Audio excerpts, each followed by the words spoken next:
Социјалдемократската младина на Македонија од Куманово одржа пресконференција на која беа упатени неколку прашања до надлежните во општина Куманово во врска со реновирањето на спортската сала. Во продолжение изјавата од Даниел Димитриевски, член на извршниот одбор на СДММ. За секој кумановец слаба точка е спортската сала во Куманово, која што е изградена во далечната 1918 година и има капацитет од 4150 седишта. Таа на големиот затворен спортски објект во градот, кај што се одржува многу кошаркарски, ракометни, одбојкарски, футсал и боксерски надпревари. Владата во 2020 година ја врати спортската сала во собственост на општина Куманово, откако со неја претходно стопанисуваше приватен субјект. Веќе 4 години сме сведоци како нашата убавица, спортската сала во Куманово, се реновира.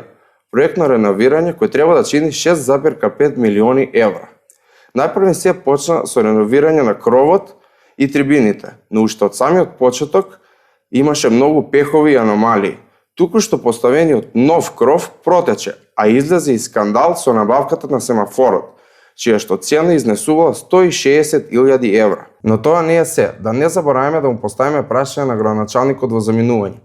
Дали ќе биде решен проблемот со системот за грејање и ладење и дали истиот проблем ќе донесе дополнителни трошоци. Веќе беше најавено дека спортската сала ќе биде пуштена во употреба за денот на ослободување на градот Куманово, 11 ноември, но очигледно на кумановчани не им беше најавено за која година е предвидено.